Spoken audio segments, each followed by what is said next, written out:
enquanto eu falo do testemunho dela, Cesário e a sua fiel escudeira vai vindo aqui, que ela te ajuda no testemunho. Queridos, a irmã Adriana, fica em pé. A irmã Adriana é essa jovem senhora que participa da célula lá em casa, e a Adriana foi curada de um problema gravíssimo na coluna, glória a Deus, de depressão, e a gente tem visto o agir de Deus na vida dela, muito lindo. Obrigado, irmã, Deus te abençoe.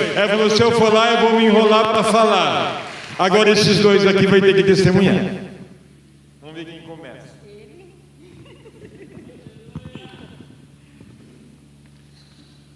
A paz, igreja.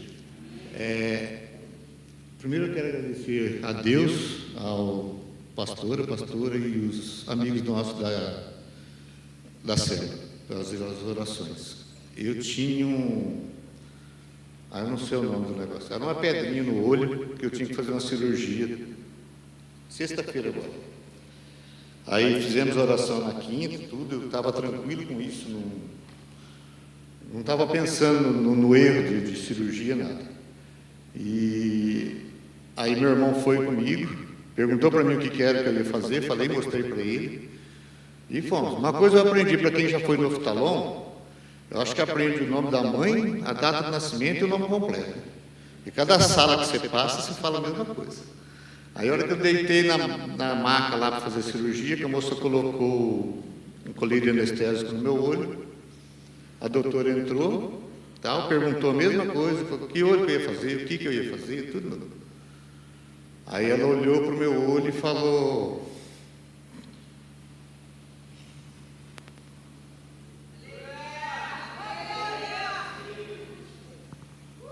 Ela falou assim, não tem nada aqui. Você tem certeza do que você vai fazer? Eu falei, eu vou fazer a cirurgia, tenho pedido aí assim, assado. Ela falou, mas não tem nada aqui. Aí ela chamou uma outra pessoa, olharam, falou assim, não, olharam pelo microscópio, tudo, falou, não tem nada aqui. Eu, na hora, falei, glória a Deus, não tem, eu vou levantar e vamos embora. Aí ela... saíram e tal, a moça, nós fomos para uma sala, que é aquela sala, tudo pessoal que fica só para... já vai para a cirurgia, pronto para a cirurgia. Aí o menino que me levou até lá, passou o relatório para a moça, falou para ela, falou, olha, ele desistiu da cirurgia. Ela falou, mas como assim desistiu da cirurgia? Aí eu falei, não, glória a Deus, não tem nada aqui não. Aí entrou uma moça e falou, não, ele não desistiu não, ele foi curado, graças a Deus ele não tem nada.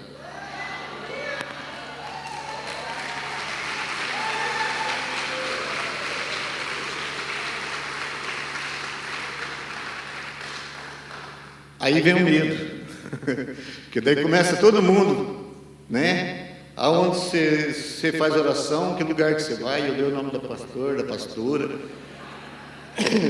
da igreja aqui, o local, tudo. Tinha um senhor, uma senhora assim do lado, ela falou para ele assim, você gravou onde que é? E aí teve um senhor lá no fundo, aí meu irmão entrou, no meu irmão entrou, antes dessa mulher falar isso, meu irmão entrou e falou, mas já fez a cirurgia? Falei, não, graças a Deus não tem nada aqui não. Aí a mulher falou de novo, não, glória a Deus, ele foi curado. Aí foi que virou o alvoroço do negócio. Aí a hora que eu estava para sair, um senhor gritou lá no fundo, ô, faz uma oração para mim. Aí, para mim, que nunca tive isso na vida, aí eu falei, vamos embora que vão me tocar daqui já. Mas eu agradeço os irmãos que fez a oração, agradeço a Deus que, né, deu tudo certo em nome de Jesus. Amém? Glória a Deus. Deus é bom, né? Há quantos meses estava aguardando a cirurgia?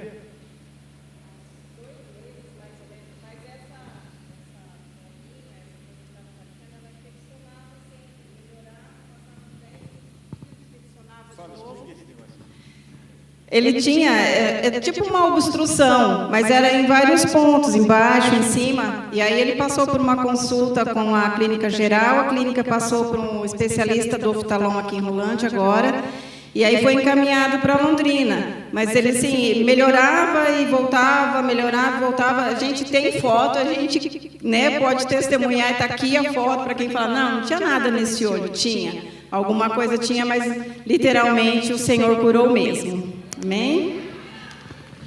Glória a Deus. Aleluia. Nós temos mais 2 irmãos que estão crendo que antes de fazer o procedimento, de repente vai dar bom e não vai precisar fazer, né? A Dulcineia, que está internada em Londrina, aguardando o cateterismo, mas ela acredita que foi curada, ela tem profetizado isso, tem falado isso. E o Anderson, que acredita que foi curado também, que quando chamarem, eles vão confirmar que ele está curado. E nós temos orado assim, Deus, o Senhor é o Deus que pode fazer e livrar da cirurgia. Mas o Senhor é o Deus que, se precisar passar pela cirurgia, vai conduzir o processo e vai dar tudo certo. Não é verdade? Cadê a irmã Ingrid, que também quer testemunhar?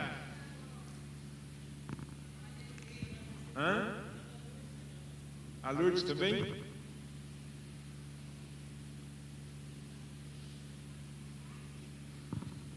Graça e paz, amados.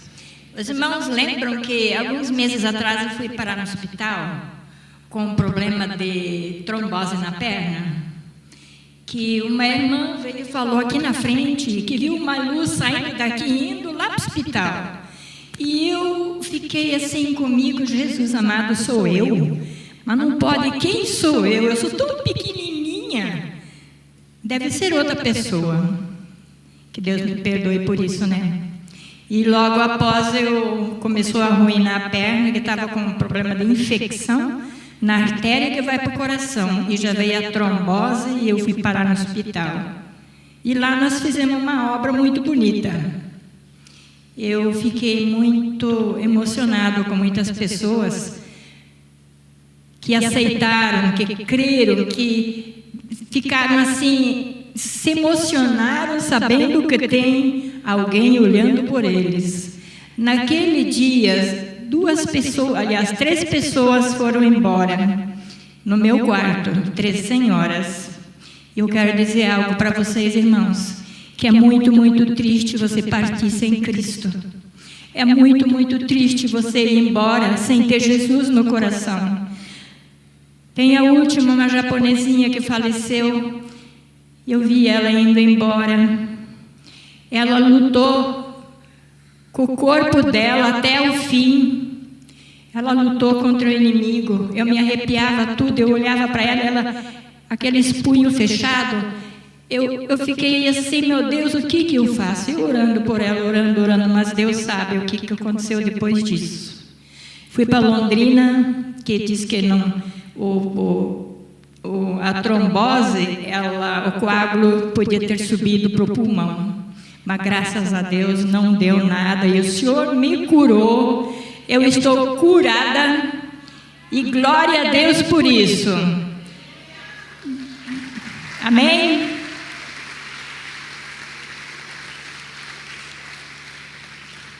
Amados, eu quero dizer algo para vocês, que cada um que está aqui no culto, todos vocês moram no meu coração, amém?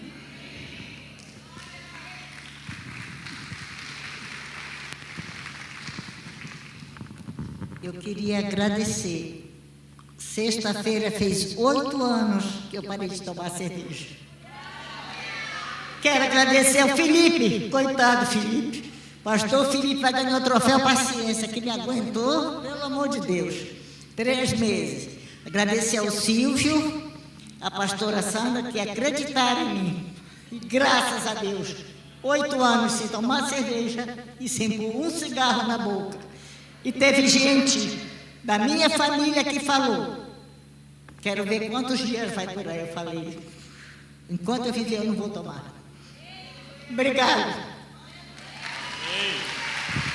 Glória a Deus. Deus é bom, né? Deus é muito bom. Vamos orar pelas crianças que vão para a escolinha. Pai, nós abençoamos nossas crianças, abençoamos nossos professores, que o Senhor os conduza agora neste tempo tão especial, que é a ministração da Tua Palavra, das Tuas verdades a eles. Que seja um tempo precioso de plantar sementes, ó Deus, e ver o agir sobrenatural do Senhor. Nós abençoamos os professores e as crianças, em nome de Jesus. Amém. Vamos lá? Todas as crianças para a salinha. Tem alguém que não falou comigo e quer testemunhar? Temos? Tem alguém que não avisou, mas gostaria de testemunhar? Não temos. Nós vamos orar, vamos ministrar a palavra do Senhor. Pai, em nome de Jesus, nós estamos diante do Senhor, diante da Tua doce e maravilhosa presença, e nós declaramos os céus abertos sobre este lugar, nossas mentes e corações receptivos para receber a Tua palavra. Pai, nós damos uma ordem ao mundo espiritual: desapareçam todos os empecilhos agora, no poder e na autoridade que há no nome de Jesus. Todo bloqueio mental, emocional, toda prisão, todo modelo de tornar cativo do inferno, nós declaramos cancelados e destruídos agora, no poder e na autoridade que há no nome de Jesus, e trazemos a nossa mente cativa em obediência à mente de Cristo, para que a Tua palavra flua poderosamente sobre cada um de nós, em nome de Jesus, em nome de Jesus. Pai, nós clamamos pelo ministério dos anjos. Libera anjos guerreiros sobre este lugar, libera anjos ministradores sobre este lugar. A Tua palavra fala dos anjos ministradores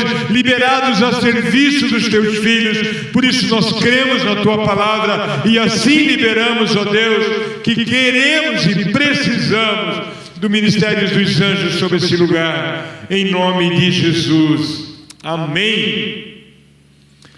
Abra sua Bíblia em Isaías 52, 1 e 2. Aleluia. Bendito é o nome do Senhor. Exaltado é o nosso Deus.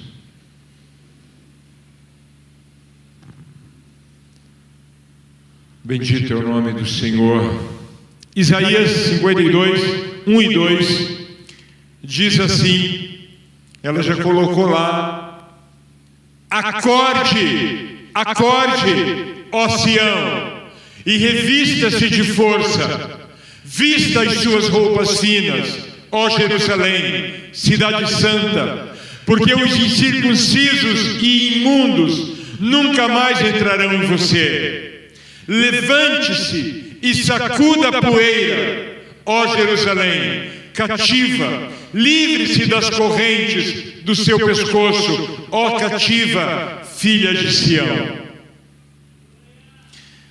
Esse texto, em alguma tradução, vai falar desperte, desperte. É interessante que sempre que tem mais de uma vez o mesmo verbo, fala de uma ação urgente, importante, né? Vem, vem, porque eu quero que venha logo, né? Sempre que a gente fala mais de uma vez, nós estamos dando uma ênfase naquilo. E a mensagem que quero compartilhar é: Deus está nos chamando à restauração. Diga, Deus está nos chamando à restauração. Aqui fala de Deus chamando um povo para um despertamento espiritual. Fala para revestir-se de santidade. É um convite para libertar-se de tudo que mantém cativo, para que se manifeste de novo a glória de Deus naquele lugar, sobre aquela cidade, sobre aquele povo. E esse convite vem no momento em que Israel está experimentando uma mornidão espiritual. Israel está experimentando um período de esfriamento. Queridos, é exatamente o que a religião propõe. Chega um tempo que a gente faz tudo mais ou menos dentro do que manda e não percebe que a gente não tem relacionamento nenhum com Deus.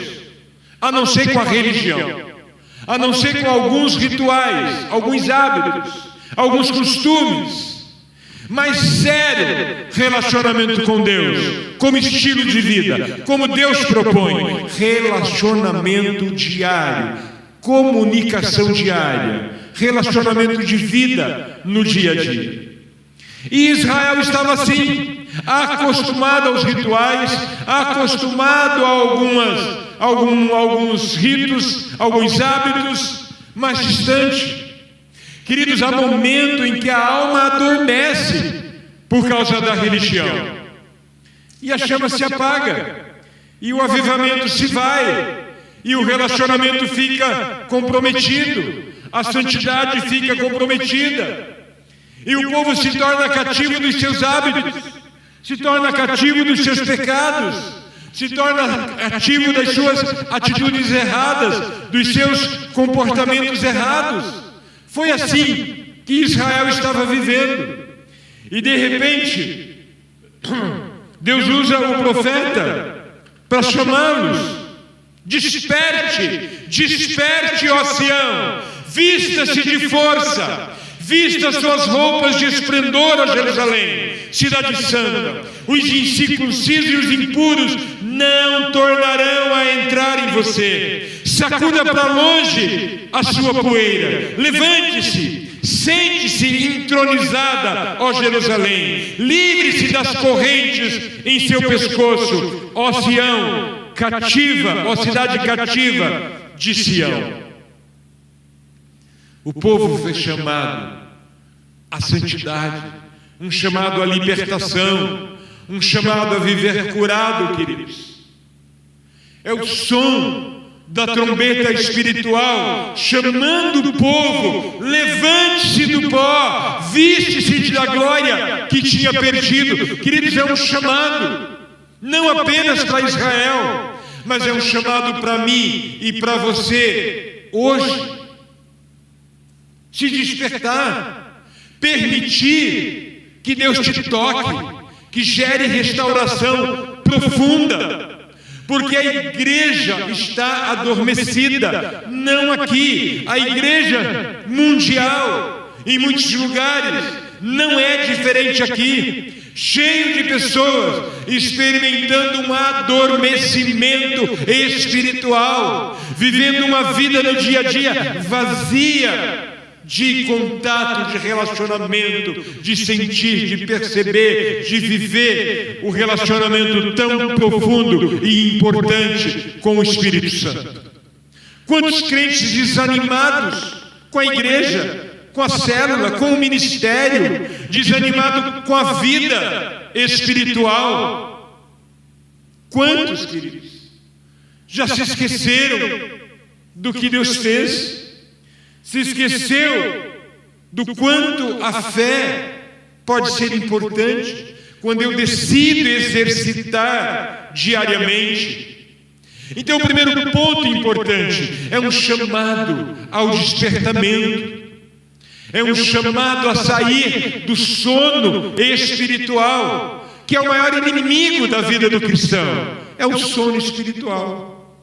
Aparentemente está tudo bem, aparentemente está tudo certo.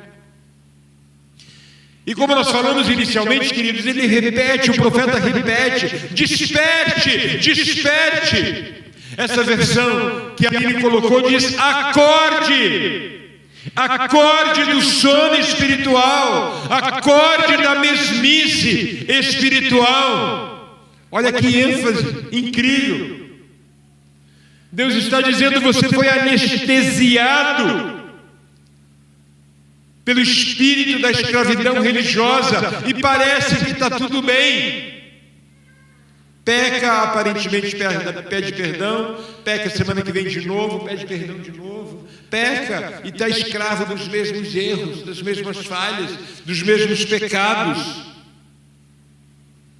Queridos, a apatia espiritual é um sinalizador de que tem áreas que precisam de libertação, que tem áreas que precisam de cura, que tem pecados que precisam ser abandonados, tem hábitos que têm que ser mudados, precisa ser mudados, senão não vai ouvir o sacudir do Espírito Santo, não vai acontecer, porque eu não estou pronto para receber uma sacudidela do Espírito Santo. Quantos perderam o vigor espiritual, o vigor da fé? Quantos adormecidos numa rotina religiosa? Se contar os domingos que faltou no ano, não faltou quase nada. Se contar as faltas na célula, não faltou quase nada. Isso eu estou falando daquele que não falta. Imagina aquele que é turista. Que estilo de vida está vivendo? O que é turista na igreja? Que a reunião do culto não é importante. Que chegar no horário não é importante. Só atrasa quem não entendeu o compromisso dele. Não é com a religião. Se eu entendo que o meu compromisso é com Deus, e é um compromisso especial, estou vindo para um lugar onde eu quero adorá-lo, entronizá-lo, onde ele pode falar comigo, eu tenho um encontro especial com Deus, eu vou ter horário para isso. Porque na empresa eu me empenho em ter horário, não é? Mas chegam atrasados e não dão menor importância. Líderes chegam atrasados e não dão maior importância para isso. Isso só revela o nível de religiosidade presente, queridos. Porque eu entendo, há 42 anos eu conheci Jesus, e ir na igreja é um encontro com Deus. Quando muitos criticam, às vezes alguém que pregou, que falou errado, falou coisa errada, falou coisas não muito teologicamente correto, observou isso, observou aquilo, eu estou aqui falando, Deus, o que o Senhor quer falar comigo através desse camarada aí? E eu estou sempre recebendo, porque não venho aqui esperando de homem, eu não venho esperando de quem está tocando, quem está cantando, eu preciso vir para ter um encontro com meu Deus. Um encontro especial, que eu quero ouvir Ele falar através do louvor. Eu quero ouvir Ele falar comigo através da palavra. Desperta, acorda. É um convite do Senhor para mim e para você. Decidir viver diferente do que a religião propõe. Nós precisamos, queridos, entender que quem dorme na fé perde a visão do Deus que trabalha em silêncio. Ele não faz auê, em silêncio ele está agindo. E quando eu decido confiar, eu decido crer, quando eu decido que eu não estou preocupado com a minha reputação, porque às vezes a gente não ora por cura, porque se não for curado eu vou ficar com vergonha. Eu perdi essa vergonha. Tenho orado pela mesma pessoa e pelo mesmo problema já 5, 6 vezes, e vou continuar orando, porque eu creio que Deus faz, amém? Eu creio que a cura pode acontecer. E aí? Nossa, mas você já orou 3 vezes e não aconteceu a cura? Não sou eu que cura? Se fosse eu ia ficar com vergonha. Nossa, não estou curando ninguém, que vergonha.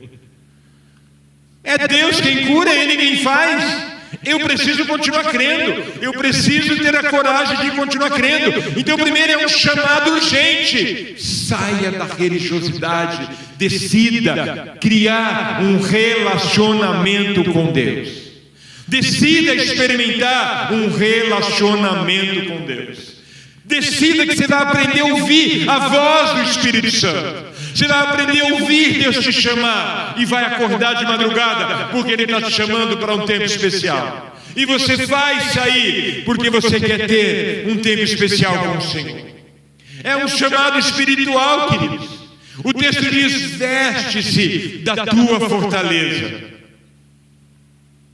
Fortaleza que não estava nos muros, mas em Deus, que tem o poder e tem a força. Revista-se da força de Deus. É Ele quem faz. Muitas vezes nós fracassamos porque nós ficamos tentando na nossa força, queridos. Mas Deus me chama você para se revestir novamente da fé, da coragem, do poder espiritual e decidir que você vai viver o sobrenatural de Deus no seu dia a dia, no seu relacionamento com Ele. O cristão que se reveste da fortaleza de Deus, ele não vai perder batalhas. Não quer dizer que não vai ter lutas. Quer dizer que Jesus entra com ele e ele entra crendo que vai atravessar, vai sobreviver, vai estar em pé no final da guerra, porque ele sabe quem está com ele, ele sabe quem sustenta, ele sabe quem alimenta, ele sabe aonde ele busca força, queridos. Ele sabe. Eu e você precisamos entender, queridos, que se vestir aqui fala de se vestir de santidade, de justiça. É aí que está a nossa proteção. Lá em Apocalipse 19 ele fala das vestes finas, que são os atos de justiça. Então quando ele chama para se vestir, fala: se vista de santidade, de justiça, de pureza, se vista-se do que é correto. Ele fala que as vestes do linho fino, fala que são os atos de justiça daqueles que estão sendo chamados para a eternidade com Deus. E isso é tremendo, queridos. Então isso fala de nos vestirmos, queridos, de santidade, de justiça, que o Satanás não pode te despir. Sabe quando Satanás nos faz passar vergonha? Quando nós estamos com vestes imundas, sujas, manchada pelo pecado, manchada pela desgraça, manchado pela injustiça, manchado pela mentira, manchado pelo pecado, manchado pelo erro. Aí ele consegue nos expor, nos humilhar. Mas quando nós estamos vestidos com um linho fino, vestes de justiça, vestes colocadas pelo Espírito Santo de Deus em nós, Satanás não pode nos despir. Não pode. Não pode. E é um chamado à santidade, queridos. Chamado à santidade. Veste-se das tuas roupagens formosas, ó Jerusalém, cidade santa. Fala de pureza, de santidade, de dignidade, que muitas vezes é perdida no estilo mundano de viver. O Senhor chama para recuperar a identidade de santidade que o pecado desfigurou, que o pecado manchou. Mas Deus quer nos adornar novamente. Lá em Apocalipse 19 ele fala: vista-se de justiça, de santidade, da verdade. Eu e você precisamos nos purificar, queridos. Porque a única forma de encontrar e descobrir a beleza da comunhão, do relacionamento diário com Deus, é quando nos vestimos, queridos, de purificação. Porque Ele é santo. E é imprescindível que o que se aproxima dele decida se santificar. Aí vai ter um relacionamento estreito. É importante. A santidade, para o crente, é a vestimenta que nunca sai de moda. Eu me lembro de quando a gente queria convencer nossas meninas que a roupa que ela tinha comprado era muito especial, que tinha medo delas reclamar, né? Porque quando elas já estavam com 6, 7 anos, começava: ai, você não quer. E aí a Ruth chegava falando que era a última moda. Porque ela queria convencer as meninas que aquilo era muito especial. Queridos, o crente que se veste de santidade, ele nunca vai estar fora da moda no reino de Deus. Porque a vestimenta linda, é perfeita, ela traz em si proteção, ela traz em si fortaleza, traz em si graça que nunca apaga. Mas essa restauração, queridos, é também uma restauração da identidade espiritual. Ela é para o povo lembrar quem eles eram, de quem eles eram. Que era um povo separado, um povo santo, separado para Deus, onde o pecado deveria ser um acidente, não um hábito. E assim tem que ser na vida do cristão. O pecado precisa ser um acidente, não um hábito. Não pode fazer moradia. Assim como Deus havia separado Jerusalém, queridos, para a sua glória, a sua santidade de Jerusalém, que era reflexo da presença divina, assim precisa ser com a igreja. Fala de uma igreja santa e irrepreensível. Esse é o desafio para mim e para você. E sabe por que muitos de nós continuamos lutando as mesmas guerras, as mesmas lutas? Porque lutamos na força do nosso braço, lutamos na força da nossa mente, do nosso intelecto, lutamos com o nosso conhecimento, lutamos com os nossos conceitos, preconceitos.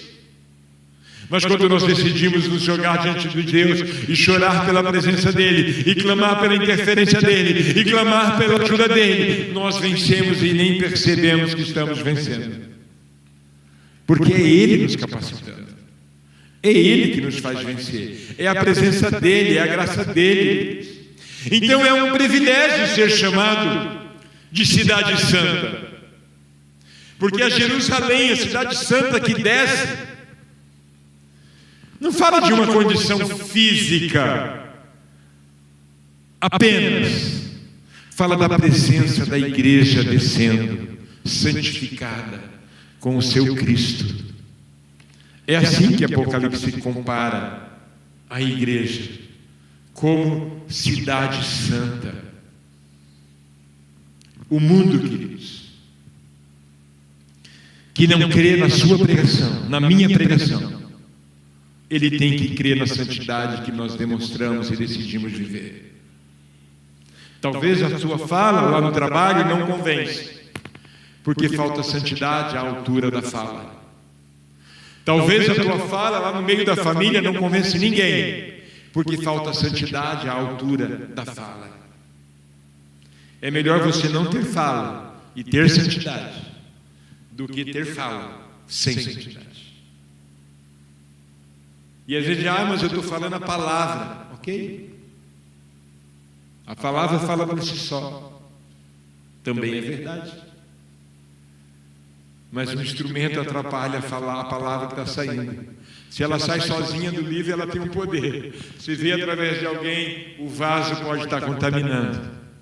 Porque eles olham para o vaso. Eles olham de onde está saindo a palavra. E aí, queridos, se o mundo crê na tua santidade, como é que seria a sua pregação? Se o mundo não crê na sua santidade, como é que sai a sua palavra? Essa semana eu ouvi uns testemunhos de cristão, de alguém falar perto de outras pessoas.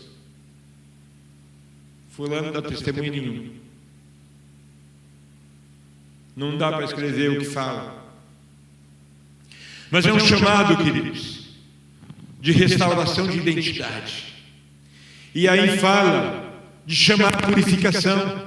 Como é que eu posso ter minha identidade restaurada sem purificação? O texto diz: nunca mais entrará em ti incircunciso, nem imundo. É o que Deus está prometendo para purificar Sião. Essa é uma profecia, queridos, do tempo messiânico, quando do povo de Deus seria limpo e seria purificado. E é assim que Deus quer a igreja, limpa, purificada. O Senhor deseja, queridos, que eu e você tenhamos um estilo de vida separado, onde Ele percebe que nós somos diferentes. E aí, como você tem vivido?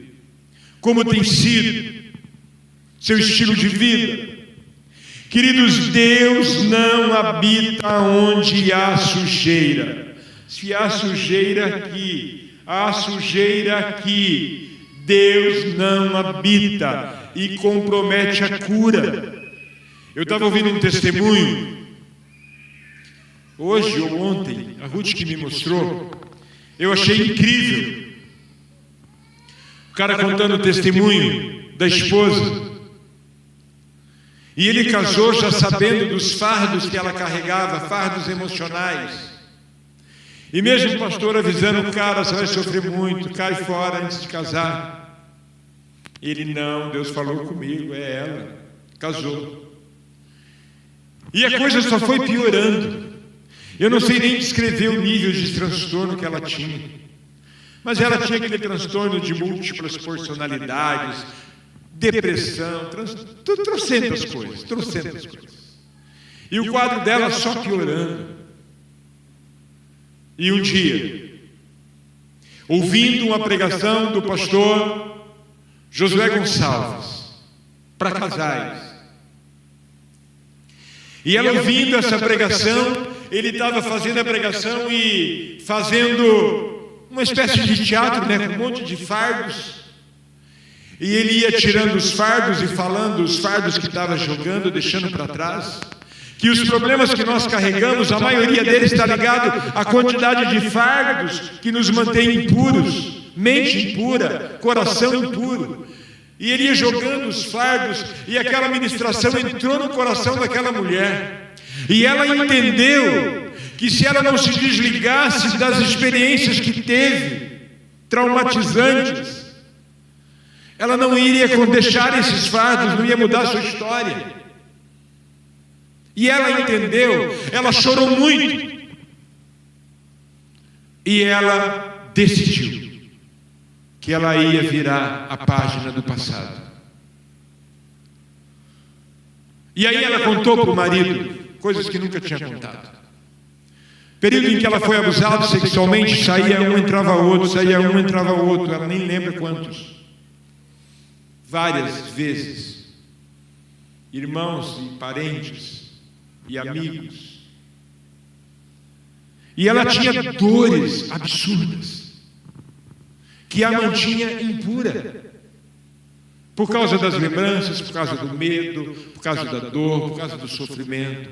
E queridos, de 25 remédios diários, passou para 15, passou para 10, para nenhum está completamente curada. Os fardos do passado, mesmo que foi ontem, que você pegou lixo, decida deixar. Foi o mês passado, decida abandonar esse lixo.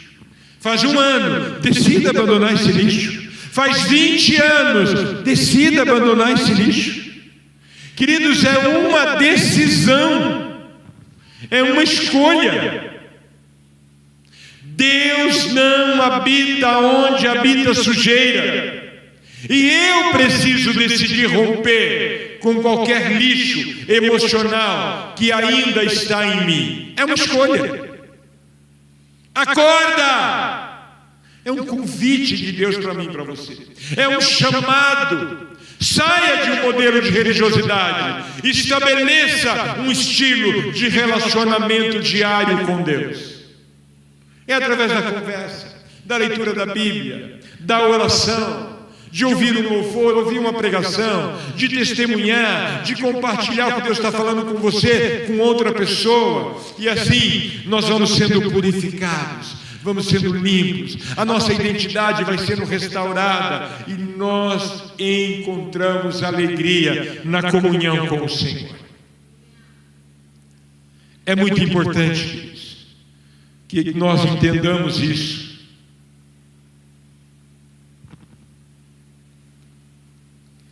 A santidade, ela só é possível quando ela é fruto de relacionamento. Porque não existe santidade fora a presença do Senhor. Existe esforço humano de fugir do pecado, de fugir do erro, de fugir não sei o quê. Mas se todo esse esforço não é fruto de relacionamento, ela não vai perseverar. Quem aqui já tentou e não deu bom? Ali, só eu? Mas alguém? Já tentou ser santo e não deu bom? Gente, quantas vezes? Mas quando eu entendi que não existe santidade que se mantém se não for fruto de relacionamento, do Espírito Santo trazer para mim o que está errado, do Espírito Santo apontar o que deve ser mudado. E aí o Ruth fala, Satire, mas isso não tem nada a ver, isso não é pecado. Talvez não seja pecado para você, o Espírito Santo apontou para mim é, eu não vou fazer. Entende isso? Ele precisa ser fruto do relacionamento com Deus. A memória da aliança, queridos. Jerusalém precisa lembrar, ele era um povo separado, eles pertenciam a Deus. A santidade da cidade deveria ser fruto de relacionamento com Deus. Mas o povo tinha esquecido quem ele era. Por isso cai na escravidão. Mas Deus chega e ainda lembra: você é meu. Deus está lembrando alguns aqui, mesmo que o pecado tenha te dominado, Deus está te lembrando nessa noite: você é dele. Ele pode mudar esse quadro, ele pode alterar essa situação, ele pode arrancar essas cadeias, ele pode. E ele quer fazer. E ele tem o poder de fazer. Muitas vezes nós permitimos ficar cativos porque esquecemos da nossa identidade.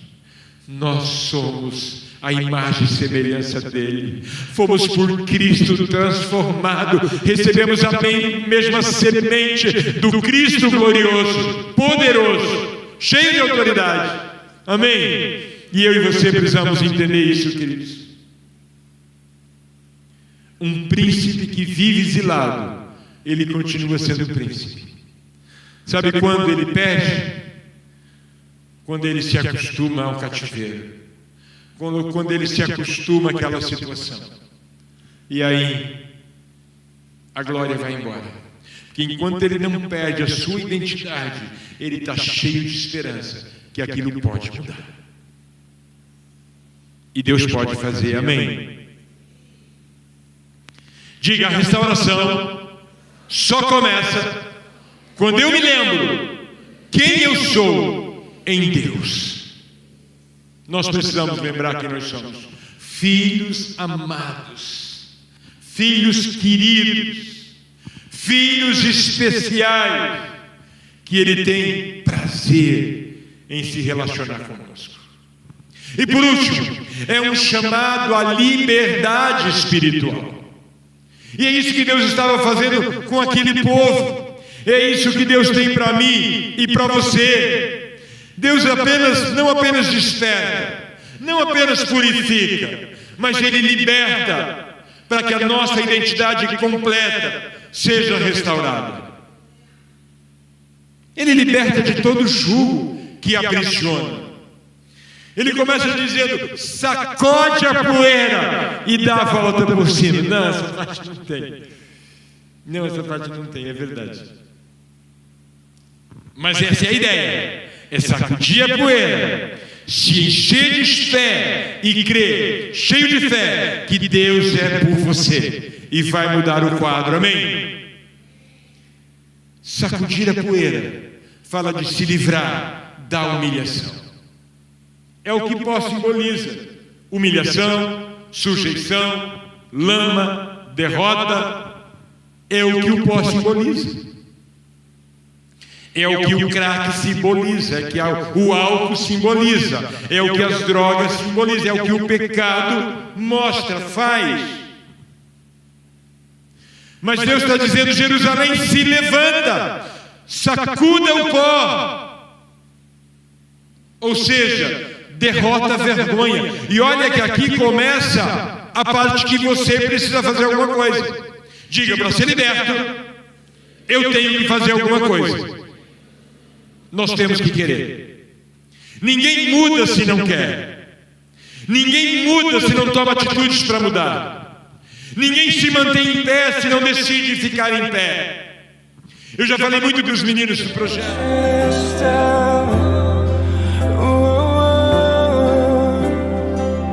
Ia chamar Deus.